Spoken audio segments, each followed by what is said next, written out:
Pentacle to Chapter 15, 1-5, Strength. Can I shoot your gun, Kain asked Dorothy. I never fired a gun, and I want to scratch that off my list.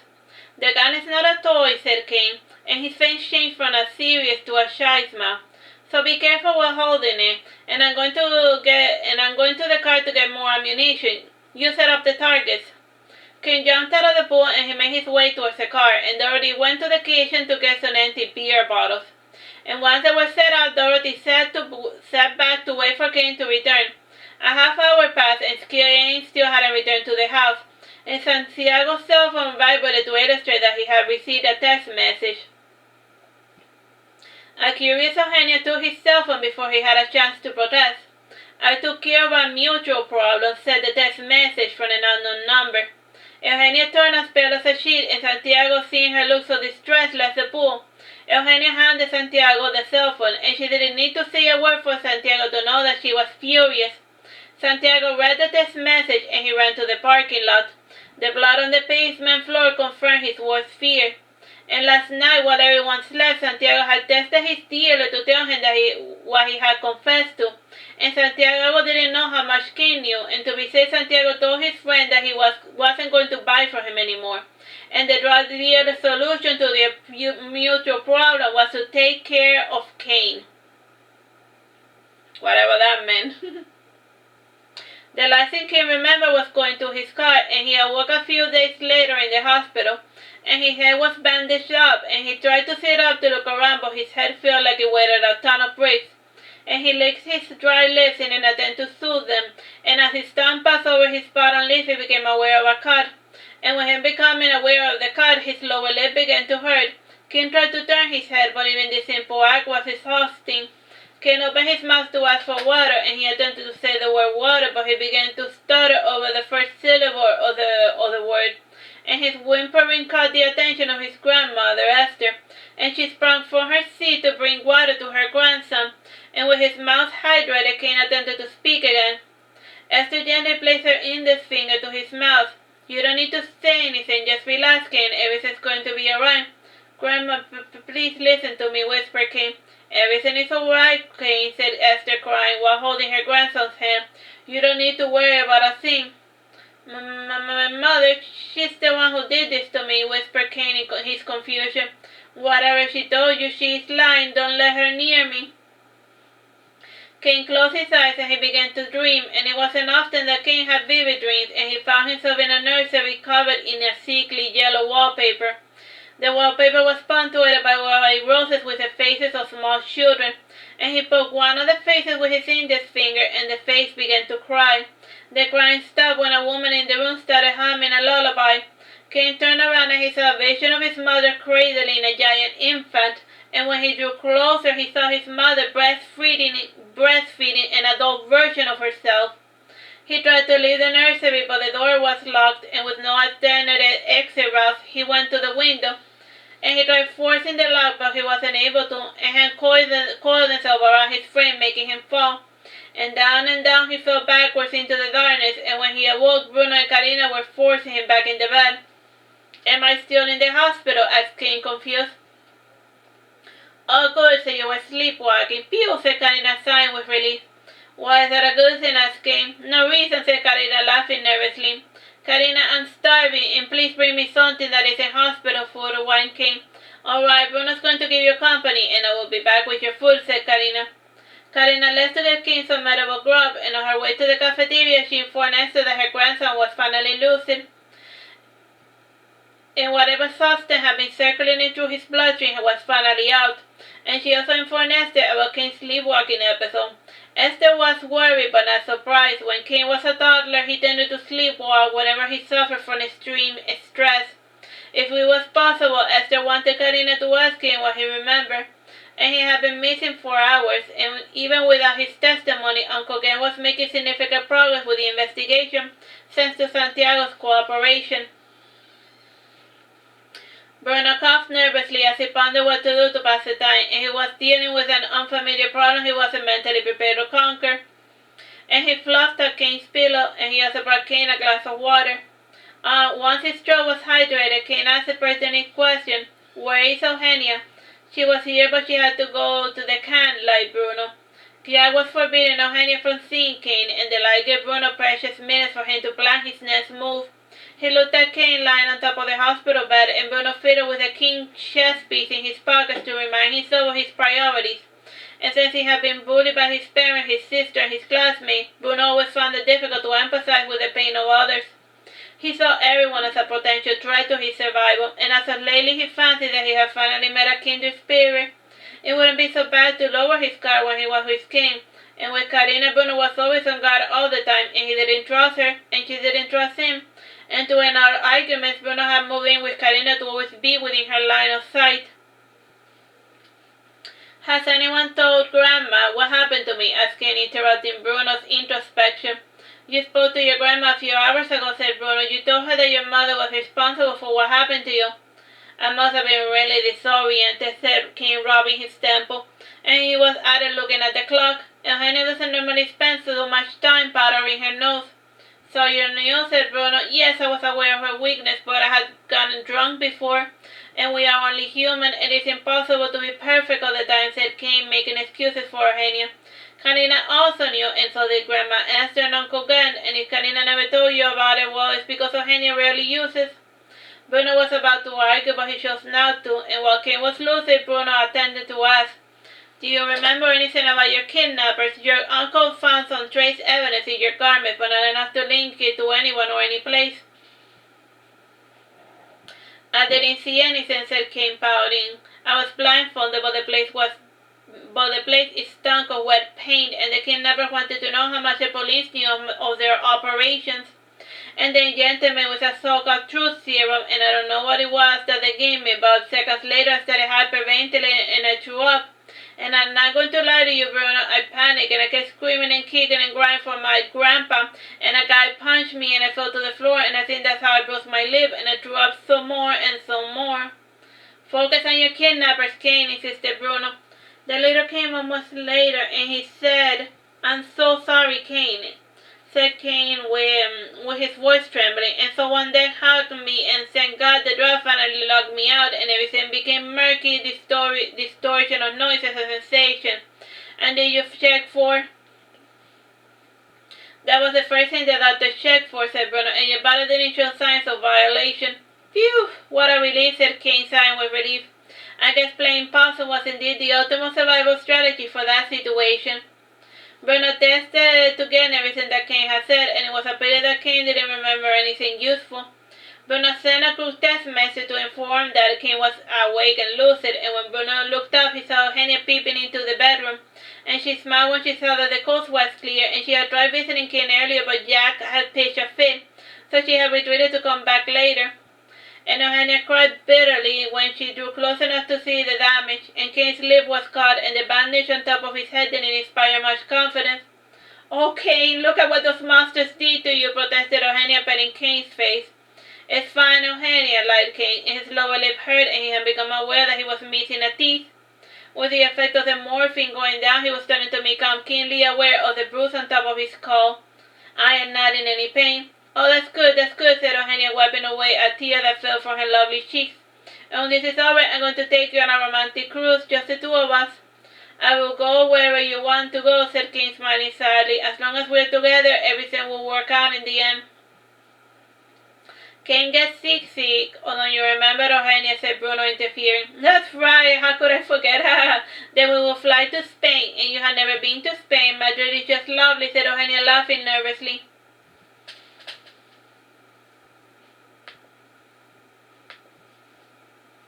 Kain, I brought yours, said Jack, entering the room with Kain's Game Boy Advance. Hi, Dad, said Kain, stretching his arm. Jack forced a fake smile before hugging his son, and he wasn't going to argue with Eugenia in front of his son. And the hours rolled peacefully by, with the visitors coming and going, and Kain had to run in the hospital for another day before being let out. And when night fell, only two people were allowed to stay, and it was agreed that Jack and Nuala were going to spend the night with Kain. Nuala, are you single? Asked Kain. Tired of meat? Asked Nuala dryly. No, it's just that I see you alone all the time, and I was thinking that my dad doesn't have a girlfriend, so why don't you two become a couple? Said Kain, speaking his unfiltered thoughts. I think the morphine is starting to affect you, Kain, protested Jack. And your father is way too young for me, said Unla. Unla was almost 20 years older than Jack. Why did you wait so long to have children? Asked Kain. It wasn't my intention to wait. My husband had extremely low sperm count, and I didn't want children, and I didn't mind marrying a man that was functionally sterile, explained Ulla. Of course, when I became pregnant, we were pleasantly surprised, and I wanted to make my husband happy, so I decided to have Carina, even though at the time I wasn't certain about it. Why weren't you certain? Asked Kain. He wanted to understand his stepmother Bella to a woman that didn't want children. I am a neat freak, and children are an element of chaos, and Carina was so willful, said Unla, remembering the terrible tools of her daughter Carina. There was a time when I actually thought she was possessed, and Carina used to swear like a pirate, and she only started speaking like a normal human being when we hired a real babysitter, instead of relying on my nephew Ricardo. Why didn't you leave your job to raise your daughter? Asked Kain. We needed the money, and Ricardo volunteered to help out in exchange for an atari, said Unla. And why are you suddenly nitpicking my parenting decisions? I did the best I could given the circumstances. Are you thinking about your mother again? Kinda, said Kain, pouting. Are you ever going to forget about Bella? Asked Jack. Your mother's dead, and she no longer has the power to hurt you. Did you ever forget about your bully's father? Asked Kain, sighing wearily. I am too busy worrying about you to bother with a demon that scarred me for life, said Jack. There was only one? Asked Kain. One is usually more than enough to ruin your life, protested Unla. And how are things with Eugenia?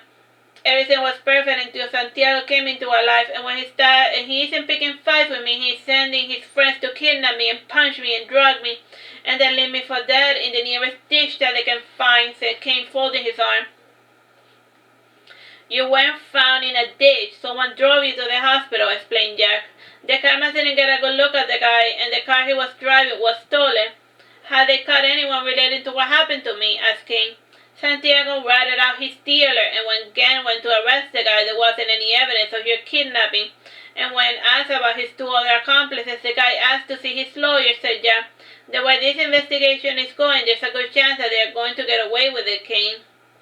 It is the story of my life, said Kain, laughing bitterly. People hurt me, and they go unpunished. I wouldn't feel too down, said Unla, smiling thinly. Irina's going to use her strongest spell, and even if they escape the law of man, there's no place where they can hide from that old crone's magic. You surprised me, Unla, said Jack, and I thought you didn't believe in magic. I believe in whatever is written in the Bible, and the words magic, spells, mages, and witches appear in the sacred scriptures, said Unla. One must strike a balance between credulity and rationality, and it is fun to dream about magic, and a world without magic would be very boring, don't you think? I wish I was a magic user, said Kain, looking at the night sky. If you had magic powers, what would you do? Asked Jack, indulging his son's fancy. I will fly through the sky. I will explore labyrinths, said Kain, going on a happy rant. Kain closed his eyes to dream, and this time, instead of dreaming of his mother, he dreamt he was a magic user. He was trying to teach a spell to his pupils, and one student was learning the spell while the others wanted to learn pyrokinesis. And he brought out 2 bunnies for his students, and when he got close enough to his 8th student, Kain was shocked to see that he was teaching a child that had many bug-like features.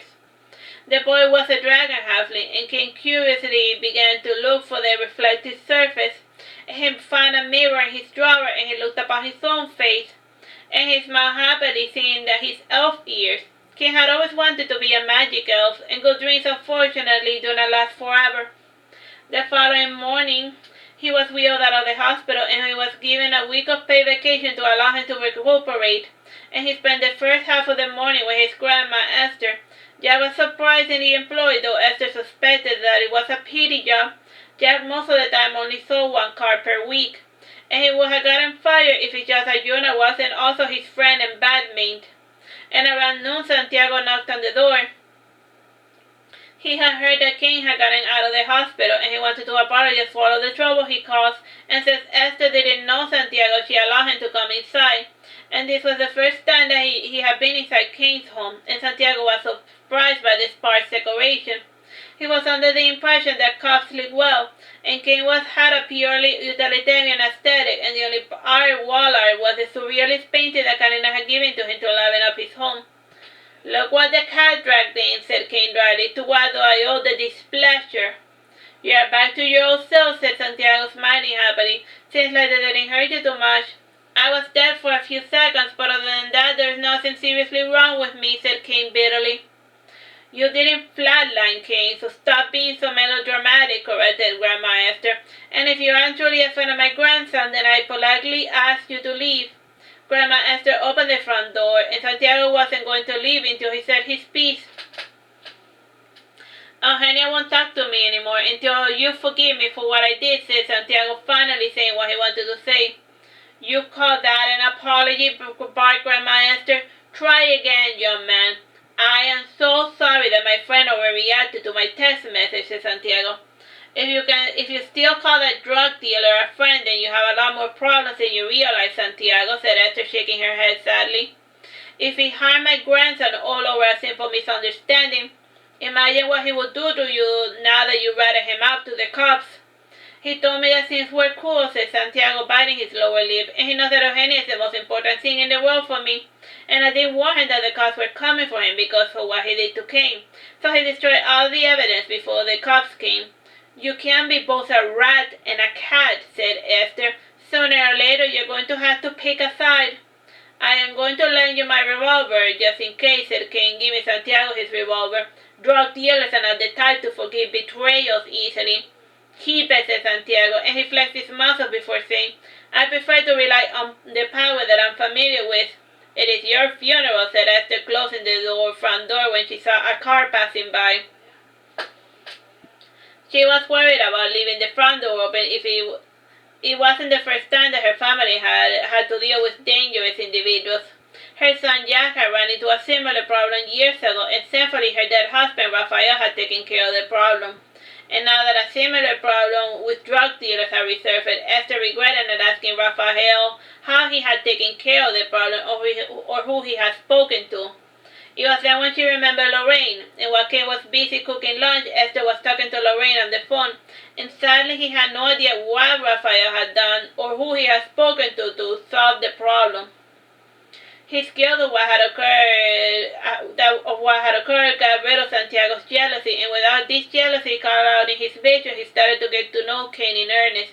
And the first thing he became familiar with was Kain's cooking, and it is said that food is the quickest way to a man's heart, and Kain made barbecue ribs, french fries, sausage, and corn. And Eugenia had mentioned that Santiago had a meaty, high-caloric diet, so Kain made his menu to please his guests. And while his guests and his grandma were in a scrumptious feast, Kain made for himself white rice and scrambled eggs. "This is good grub," said Santiago before licking his finger. "Is this your own sauce, or do you buy it?" "Grandma taught me how to make it," said Kain. "And what's your secret, Mr. Sanson?" asked Santiago, trying to show manners that he didn't have. "The secret sauce is," said Grandma Esther before whispering death threats into Santiago's ear. "That is quite the unique ingredient," said Santiago, laughing nervously. What do you do for a living, Santiago?" said Esther, narrowing his eyes. "He is Eugenia's genie. Her wish is his command," explained Kain. Santiago's face laughed before saying, "Good one, Kain." "Eugenia isn't here. You don't need to try so hard to get along with me," pouted Kain. "I fucked up, Kain. I'm sorry, alright? I should have trusted you when you told me that you were not going to rat me out to the police," said Santiago.